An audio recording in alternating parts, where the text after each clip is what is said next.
Yeah, imagine waking up to a fine of $746 million. That's exactly what happened to Amazon in 2021. Their crime?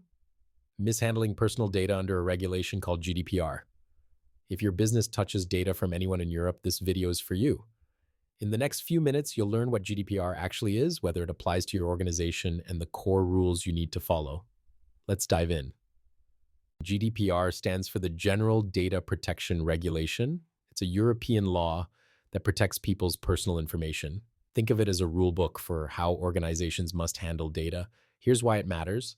Since enforcement began in May 2018, regulators have issued nearly 6 billion euros in fines. That's across more than 2,000 cases.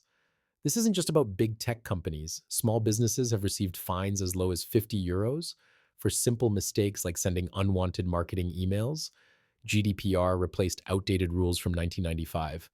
Back then, the internet was brand new. Social media didn't exist. The old rules simply couldn't handle today's world of cloud computing, smartphones, and targeted advertising. The regulation has also inspired similar laws worldwide. Brazil, California, Japan, and many other regions now have privacy rules based on GDPR principles. Understanding GDPR helps you prepare for privacy regulations everywhere. Here's where many businesses get surprised. GDPR doesn't just apply to companies in Europe. It applies to any organization that handles personal data from people living in the European Union. Company size doesn't matter either. A one-person consulting firm has the same basic obligations as a Fortune 500 company. The regulation looks at what you do, not how big you are. There are two key roles under GDPR. A data controller decides why and how personal data gets used. A data processor handles data on someone else's behalf. For example, imagine your company uses an external payroll service. Your company is the controller because you decide to process employee pay information. The payroll provider is the processor because they handle the data following your instructions. Here's an important point. The same organization can be both.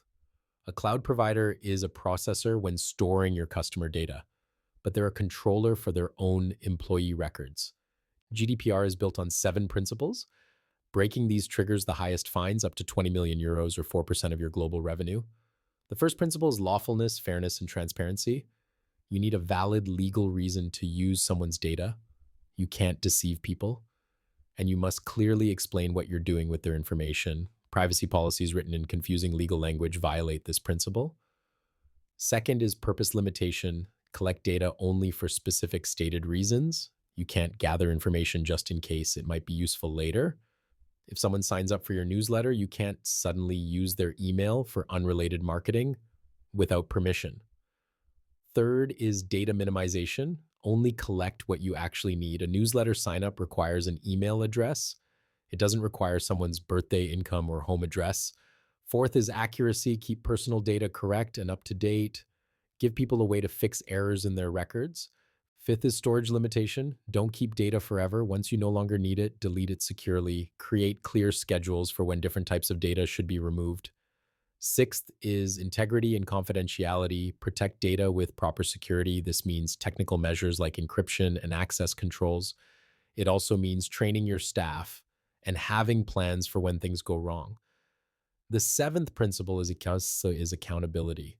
You must prove you're following the rules. Keep records, document your decisions. We thought we were compliant isn't good enough. You need evidence. Before you process anyone's personal data, you need a legal reason. GDPR provides 6 options. Consent is when someone clearly agrees to a specific use of their data. This works well for marketing emails or website cookies, but GDPR consent is strict. It must be freely given, specific, informed, and shown through clear action. Pre-checked boxes don't count. And withdrawing consent must be as easy as giving it. Contract covers processing needed to fulfill an agreement.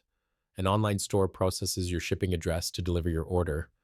A bank processes your financial details to manage your account. This only covers what's genuinely necessary for the contract. Legal obligation applies when the law requires you to process data. Tax records, employment regulations, and anti-money laundering rules fall here.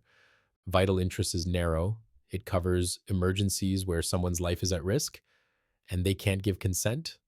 Think of sharing medical history with paramedics when someone is unconscious. Public interest applies mainly to government agencies performing official duties. Legitimate interest is the most flexible option. It covers things like fraud prevention and IT security, but you must document that your business needs don't override people's rights. Let's recap what we covered. GDPR is Europe's data protection law, but it reaches far beyond European borders. If you handle data from EU residents, it likely applies to you. Remember the 7 principles. Be lawful, fair, and transparent. Limit your purposes, minimize your data, keep it accurate, don't store it forever, protect it properly, and prove you're doing all of this. Always have one of the 6 lawful bases before processing personal data: consent, contract, legal obligation, vital interests, public task, or legitimate interests. Nearly 6 billion euros in fines show that regulators take this seriously. But compliance isn't just about avoiding penalties, it's about respecting people's privacy and building trust with your customers.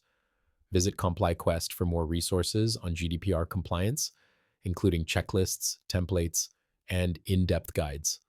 In our next video, we'll cover individual rights under GDPR and what happens when things go wrong. Thanks for watching.